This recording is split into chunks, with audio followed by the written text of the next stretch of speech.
Let us define the problem.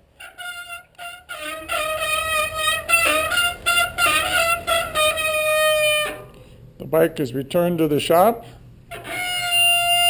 Pretty obvious the front brake is the problem. We will try a product, see how it works out, called Squeal Out. It's for bicycles.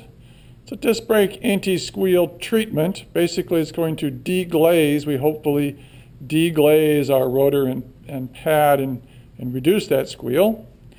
This is basically a sandpaper in a kit. We're going to apply it to the rotor, work it through, clean it out fully, flush it, and then test our brakes. So squeal is an interesting phenomenon. It's called a slip and stick phenomenon, much like a violin, possibly a beginning violinist, but nonetheless that slip and stick of the bow on the string is what we also have with the disc pads on the rotor. Back and forth jerking motion causing our noise.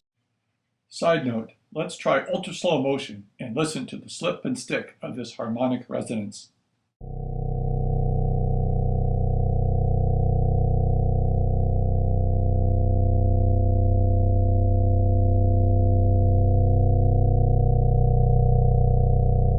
There are different causes for squeal. We do want to make sure rotor bolts are tight, even the wheel is tight. We do want to check the brake mount. In this case, yes, they do appear secure. Interesting on this bike though, if we look at our rotor, you can see some shininess, some glassiness there. Wetness, in fact, it is a bit oily. This leg here has blown the seal. Possibly we have some contamination going on, probably from the leg, sometimes potentially from the caliper itself. That is obviously cause for concern.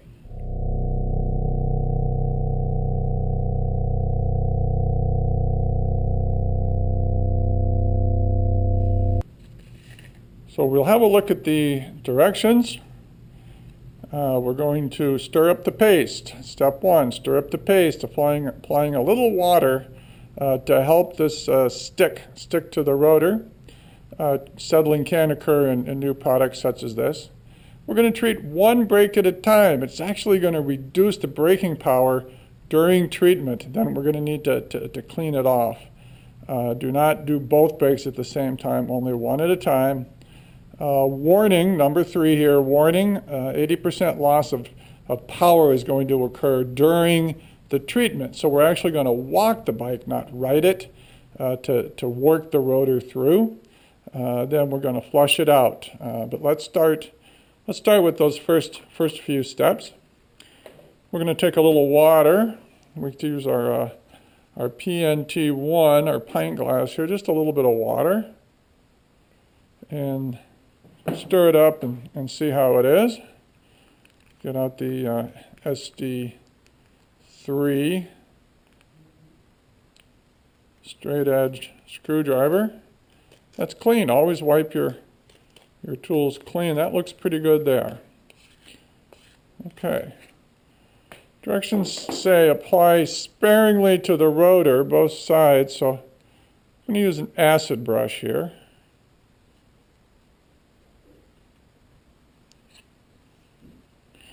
Sparingly, a fairly vague term, so this is a new one for me. Let's listen to that. Do you hear that? Yes, we are starting to glide through and grit up the pads. That's a good thing, so let's go a little more here. I think possibly I'm using too much. I think that's what's going to cause problem later, is it's going to take me more time to clean thoroughly. So we brush both sides with this material. We can hear we have constant scraping there in our caliper. So now let's go and walk the bike. Okay, we're going to start moving on our bike here. We're actually out by packaging. Hello, packaging.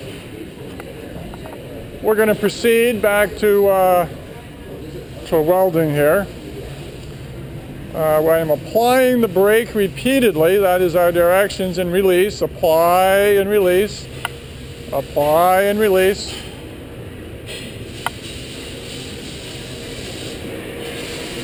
"30 yards. We're back by welding. After welding, let's go ahead and take a trip into the annex. Well, we're not actually riding. I'm pushing the bike with my foot on the bike. Walking seems so pedestrian. We've come to see the new lathe, newly installed machinery here at Park Tool. So I'm repeatedly applying and releasing the brake, working that grit into the pads. We're going to head back to the shop now. We're going to go by shipping. Hello, Joe. Oh, hey. Hi, Calvin. Hi, Greg. So, on in, and let's proceed with the rest of the treatment. We are back from pushing the bike with weight. We hopefully have deglazed the system. You can see and feel some abrasion. Now, even though it's abrasion, it isn't a matrix mix. It does provide lubrication. This is not a brake to ride on. Right now, we do need to clean this off totally. So the directions say to drop the wheel. We're going to remove the wheel to get at the rotor. You can see in the rotor how we have it packed up in these holes here. We need to clean all that grit out. We have what's recommended on the instructions, your common household isopropyl alcohol. That's going to be quite useful. And also, we can see our pads. We're going to actually, I think maybe let's pull those pads to get them nice and scrubbed. We could try and clean them in place with the rag, run a rag through it. That would be certainly possible, but let's start with the rotor here. You may recall, having been at the dentist, polishing the teeth. They like to polish the teeth with the rubber wheel and some abrasion, and then you have to rinse and spit. So that's basically this part of the process. We want to get that grit out of there. So we're going to start with a clean brush, and our alcohol. So let's get this nice and clean. Flush that out. And I should think also some compressed air would be very useful here. Again, this is your household common isopropyl alcohol. Doesn't really harm, it's not going to harm the tire, it's not going to harm the spokes or the paint or anything. I would attempt to keep it out of the bearings. It would penetrate, it's going to evaporate eventually, but we don't want solvents of any type in our bearings. So we're going to try to keep it out of there. And we're using a handy squirt bottle here. Tube goes all the way to the bottom. Let's just put the solvent right where we need it. Okay. After some repeated cleaning, we're now going to proceed with some blasting. You can see that material's flying out. Oh, much better.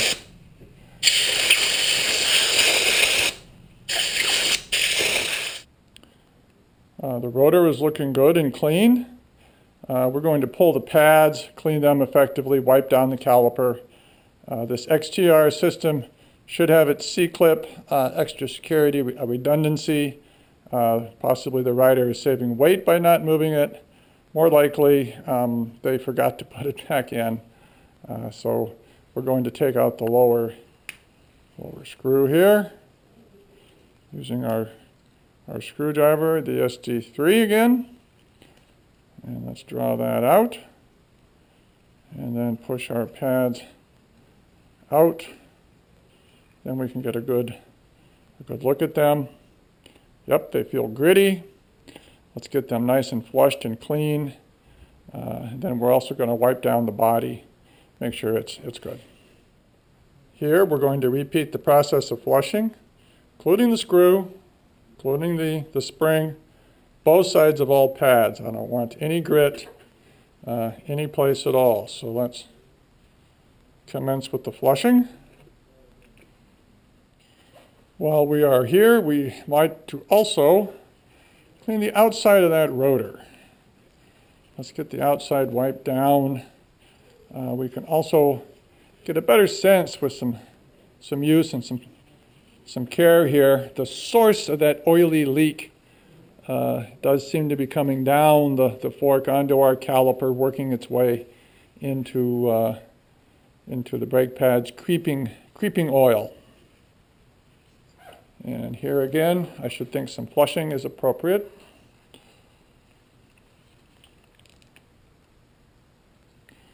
This is not going to harm the seals. Appears that the swine is not quite out of the caliper. It is effective braking. We do have good power, safe to ride, but unfortunately still a bit noisy. Our squeal is still with us, so we're going to go a little old school technique and see if we can help the situation. We're going to start with acetone, and that's what we're going to use to clean our rotor. We're going to get the rotor back again. Probably was not the problem. The alcohol should have done a nice job and was flushed out nicely. So we're going to step it up a notch with the acetone. The pads here, we're going to use very fine emery cloth. Take our brake pad, do some manual deglazing. This should be a very, very fine grit. 300 is good, 100 certainly too coarse. We're going to deglaze those, knock off that material. We do not want to thin the material, just knock off that top surface. We'll also clean those with acetone, reinstall, and give it another run. The squeal is not out of the brake. How it works, maybe we can learn something, and then eventually we'll install some new pads if we still have the squeal issue. Okay, we have a new rotor. Let's see what happens.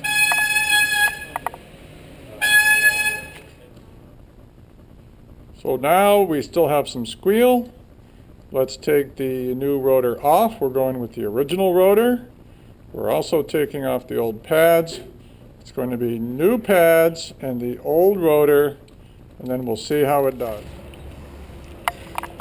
We apply the front brake with force and see we are now squeal-free with the new pads. The old pads, it appeared, were so oil contaminated that no treatment was going to help. However, this bike is not fully repaired until we get a new fork seal in to stop future seepage. Remember, you can take the pads out of that squeal, but you can't take the squeal out of contaminated pads. Thank you for watching.